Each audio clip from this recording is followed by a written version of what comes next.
Welcome to WagerTalk TV with my two favorite guys, Teddy Covers, Hakeem Profit. I'm Kelly in Vegas. Make sure you guys are giving both these guys a follow on Twitter. Always great information and free picks from these two. This is the game that I'm most excited about on Sunday afternoon. 125 kick on the West Coast. The Cowboys, a 5-point underdog now. Total 55.5 in Seattle. Ski Profit, I'm headed to you first. Tell me you like this game as much as I do. I love it. I'm not sure if I'm on the same side as you, but I'm looking at the total, and I don't really trust either one of these defenses.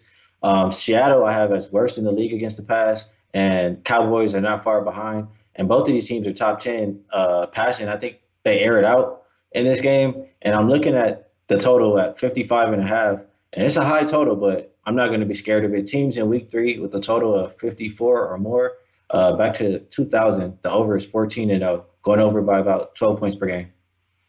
Wow. You know, I have been really nervous about some of these totals, but with no home field advantage per se, especially for a place like Seattle that would be normally higher rated, it is going to be interesting. And we've noticed that these defenses are able to hear just a little bit more, but that also benefits the quarterbacks and their cadence, their snap count, things of that nature.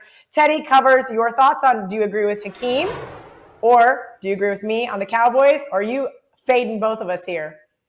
I agree with both you guys.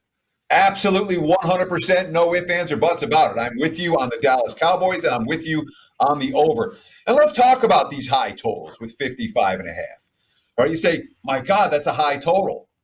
Well, that's about all the market will bear in the NFL. You know, it stops about 57. You don't see games total 58, 59, 60, 62. And this is one of those games you can make a reasonable case when you look at the results, not just this year, but in last year as well.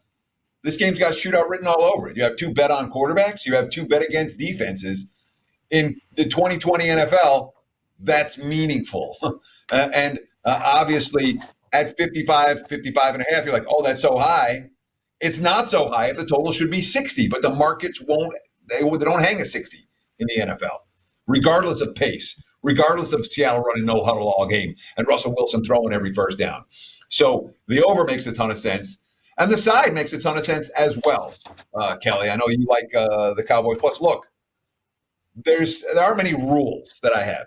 I have one rule that I absolutely live by in the NFL, and that's you don't lay more than a field goal with a team that can't get stops. And Seattle right now ranks at the bottom of the NFL in defensive category after defensive category after defensive category. And I know they got the fourth down stop against Cam Newton at the goal line last week, but if you had the Seahawks, are they going to get the stop? I have this, and boy, did I have the Seahawks. After the way that my Sunday went, I was like, oh, I for sure lost this. I put it on Twitter. I had to do the reverse jinx thing because I needed to change the mojo that I had. And you're absolutely right. That was laying 4 with Seattle was probably the wrong move there. It was very dicey up until the very end. So that is one of your personal rules. I like that. Do you have any other personal rules you'd like to share with our listeners? I got a million of them. Don't date Hakeem. That's probably top of my list. I wouldn't argue. Yeah. You too. Last word, Teddy, on your thoughts on the Cowboys. Well, so I mean, Dallas, again, they're 0-2 against the spread, so there's no betting bandwagon with Dallas. And that's why, where Seattle's 2-0 against the spread. And flat out, that's why this line's 5 instead of 3. You know, if Dallas, if both teams are 1-1 ATS, 3.5. Instead, Seattle's got a betting bandwagon, Dallas doesn't, and we're looking at 5. It's the very definition of value. All right, great stuff from Teddy and Hakeem. As I mentioned before, make sure you guys are following them on Twitter at Ski Profit and at Teddy_Covers.